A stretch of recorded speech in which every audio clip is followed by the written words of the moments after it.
Welcome back. This is Sarah from the Hale Folger Project, and this is part 2 of my conversation with Bert Cenca, Rhode Island icon in the arts and culture community.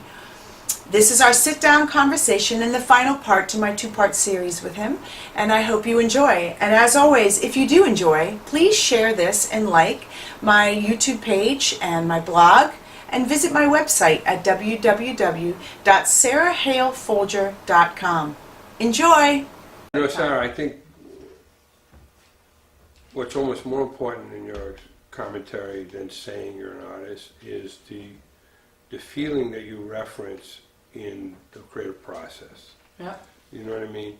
Because I think there's a lot of preconceived ideas about what it means to be an artist. I remember an artist one time took all Hollywood clips of representations of artists and strung it all together, and every single clip portrayed the artist as irresponsible, crazy, selfish, unbelievable. Wow, it is unbelievable. And that's an image that's sort of been internalized by the culture in some ways. It's true. Is that, you know, well, yeah, they're just off doing their art. They're not involved in practical reality or anything, and, you know, they whatever. And I think that, and so to me, referencing, not necessarily just even having to identify as an artist, but to reference that place you've been working in an ensemble, or this undefinable thing. I mean, you were saying, you know, you make another thing because you're still searching. That's a paraphrase, but I tell artists all the time, I say, making inspires making, right? You make something, new ideas flow. Because why? Because the thing you were trying to achieve is unachievable, Right. and so the thing you just made is imperfect. So but you learned from it. So you're gonna try and make another one based on the things that you just experienced and that you learned.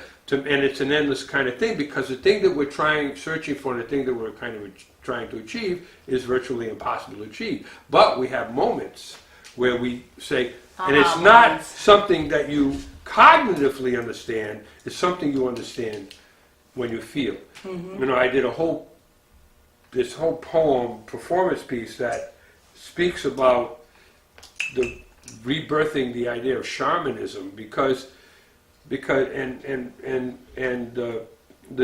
theory in the piece is that truth is not something you know, it's something you feel. Okay? And we've gotten away from that. I think in history, that was sort of more about it, and that's why shamans played such a strong role in cultures and societies, not because they could give you some logical rationale for the universe or existence or life or any of that, but because there was some truth that they felt. That's right. And there was a variety of ways that they shared that truth, you know. And I think we lack that. And some people might call it a kind of spirituality. Some people may call it, there's a lot of different ways people address this idea. So for me, and I think another very telling thing and very informed thing that you say is this idea of being comfortable with not knowing, being comfortable with being uncertain of what your future holds for you, or any of these things. And I think so much of that is freedom. It really is a release, you know. But like you're also saying, music needs to come back into your life. I also think you have to exercise it, you know. And because one of the things about AS20 was when 9/11 happened, and we were sitting in a room in a meeting, and there were some young people there that had not been through Kennedy or Martin Luther King or Vietnam or any of these really, really, really dramatic historical things. And this was kind of their first one. And I'm thinking, what are they feeling, you know? And my comments in the room was, you know, there's a kind of like in the air was a kind of, what do we do? And I said, what do we do is we make sure these doors are open as wide as possible for anybody and everybody to come and be able to process this. And that's the obligation. So, and part of the rationale behind that, is that our freedoms we shouldn't take for granted. They're like muscles, and if we don't use our muscles, we know what happens. They atrophy. And it's the same thing with our freedoms. You know, slowly but surely they would be chipped away from us, and they would be taken from us because it's systemic. It's the nature of power. It's the nature of control. It's the nature of all these things. And so we have to exercise that freedom in those spaces. There's a very famous anarchist writer named Hakim Bey, who's a very controversial character, but he wrote a book called Temporary Autonomous Zones. And he talks about the cracks in life and in society and in these patterns where you have this opportunity to exercise freedom, but you have to sensitize yourself to those opportunities. Right. Because we are tracked. You know, we're pawns in a consumerist culture.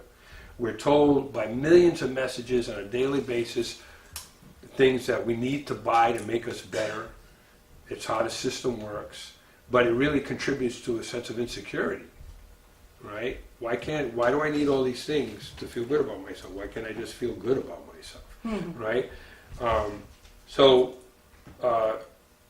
Where do you find the cracks in that? Where you can figure out who the fuck you are in this malaise of messages and craziness that are fed to us on a daily basis.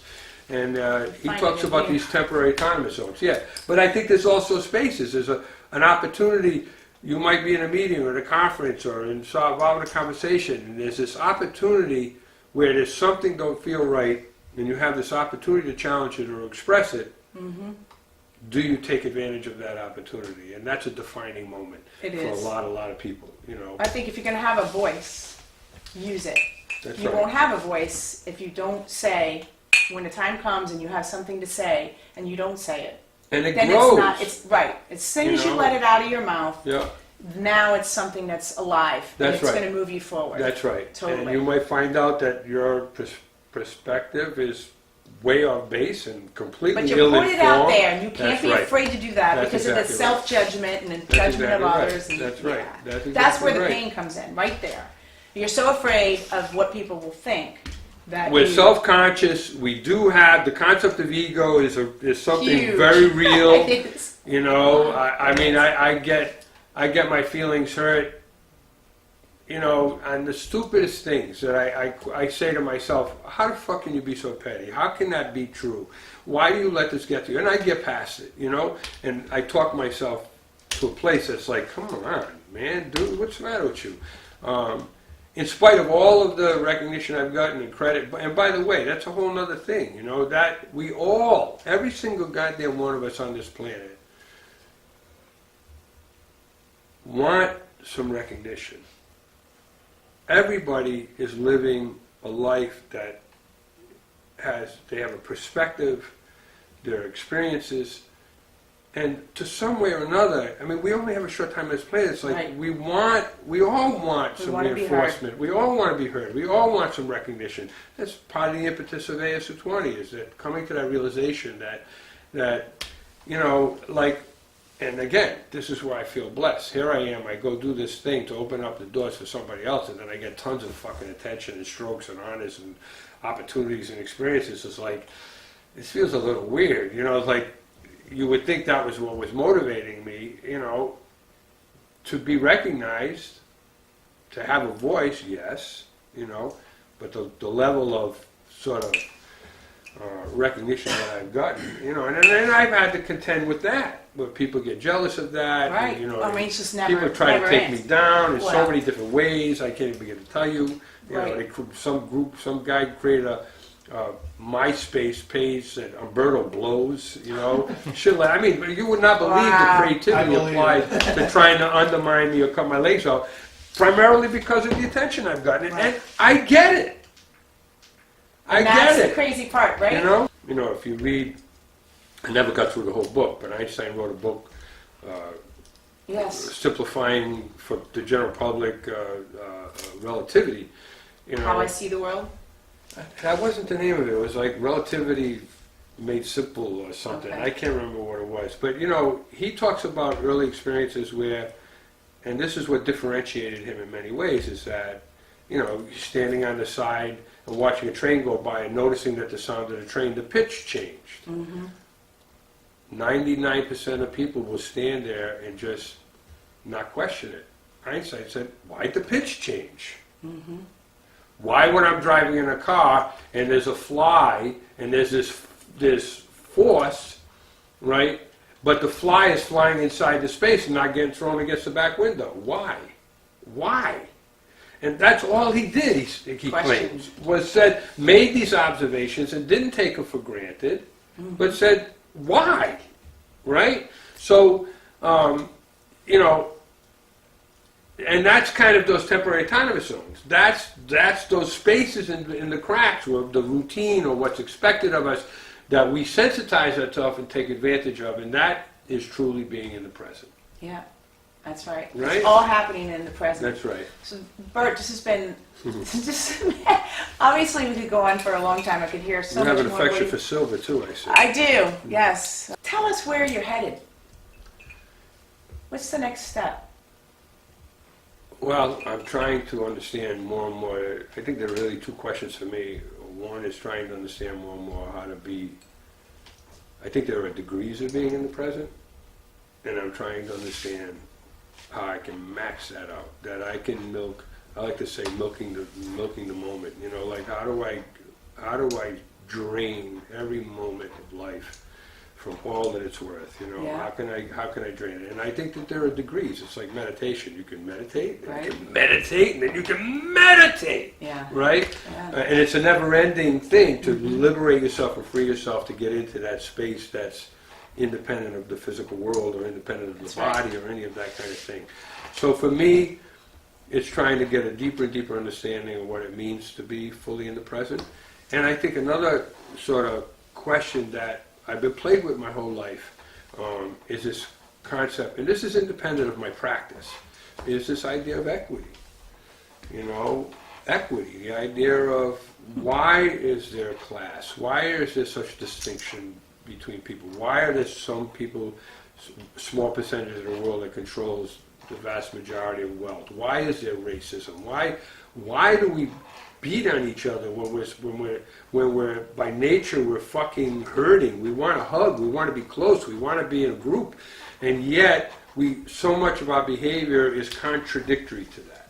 And this concepts of equity and fairness and opportunity, this idea of equity plagues me. It's plagued me for a very long time, and because I'm less cautious about, not that I was ever terribly cautious, about the implications of things I say or do on AS220, I'm liberated in a way. So some of my speaking engagements are incorporating more thoughts and questioning around the ideas of equity and race and all of these kinds of things, these contrived things that don't make any fucking sense to me, and I've never been able to understand why.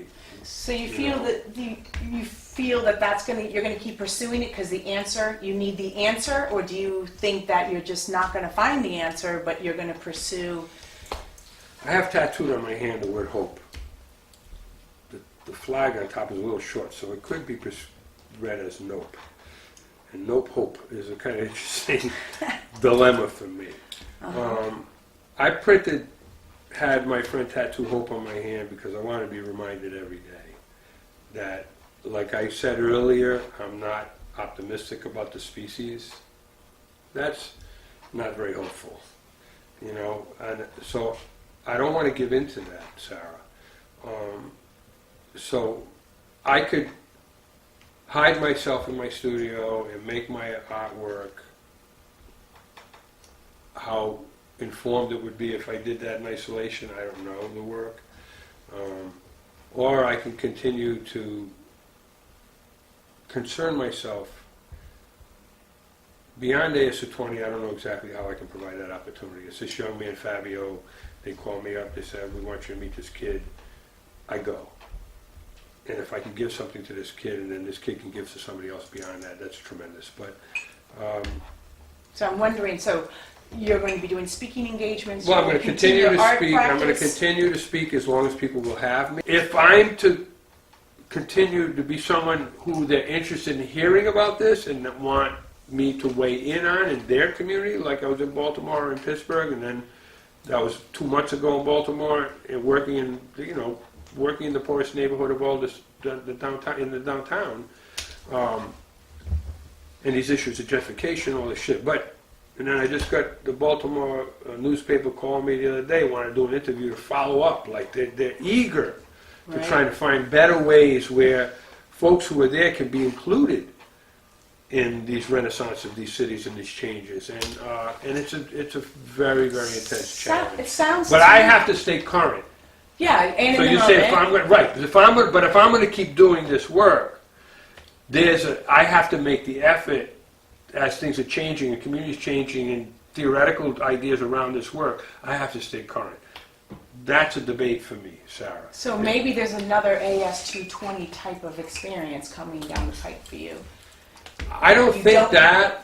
I don't You know. don't know. Like you said, But you you don't don't know. know. I don't know. But what I do know is that I am going to invest a lot more in my artwork and bringing my artwork out and being that part of the tool or the provocation for conversation Yeah. with me and how I interact and relate with the rest of the world is going to be more about the art, more about maybe we get our music out there if we can get ourselves disciplined enough to fucking record and mix and do all of that Get some tedious roadies. shit you gotta Get do. some roadies. Yeah, my nephew hopefully. But Yeah.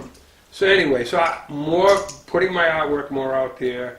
If I continue to teach and lecture or speak, I have to weigh the effort that I have to make to be relevant. Mm-hmm. That's not a stagnant thing. Nope. You know, these issues are dynamic. Communities are dynamic. They're always changing. Issues change. Economics change. Where the resources are, how resources are allocated. All these things change. Yeah, you right? sure do. And you have to stay current if you're gonna bring some value added in these conversations with other communities. So I think right now I'm kind of weighing and trying to figure out the balance if I want to continue to invest in my knowledge of that stuff, or do I want to continue to get deeper into myself and exploring my art and let that be the vehicle for my I was interaction. just going to say, it sounds Yeah. like that could very well be the vehicle, because your art speaks, and it causes conversation. And And it's something that can go on tour. is there a happy place for me in terms of feeling that responsibility, but focusing more on my art for being the vehicle for my interaction and dialogue with community? So Sounds like those a are the great things I'm working on. idea to me. Well, It sounds like a great idea to I me. hope. Yeah. We'll see. I mean, listen, Sarah, I'm happy. That's good. As much as a fucking human being can be happy, I believe I understand what it is, and I think I'm close to That's it. big right there. It's isn't fucking it? huge. Most Are you people don't even kidding me? realize how miserable they are. Oh my God, it's huge. It's huge. That's the pursuit. Yeah. That's That's the it. fundamental pursuit. Even though we can't define it exactly, and it means something different at different times in our life, you know. Playing Little League Baseball was bliss, you That's know. right. But a Absolutely. lot of the shit in between when I was playing baseball was torture. Yeah. School, you know, which destroys a lot of people. Yeah. You know. So we've had this wonderful conversation here in Bert's home and studio, and it's been extremely enlightening for all of you who don't know about the art world and what it is to be in it and to experience it personally. We invite you to take your own shot at it, whether it be through music, poetry, painting, whatever it is, gardening, cooking. I mean, it's like when we're talking about the state of the arts, of it, Rhode Island being the state of the arts. There's art in everything that we try to pursue.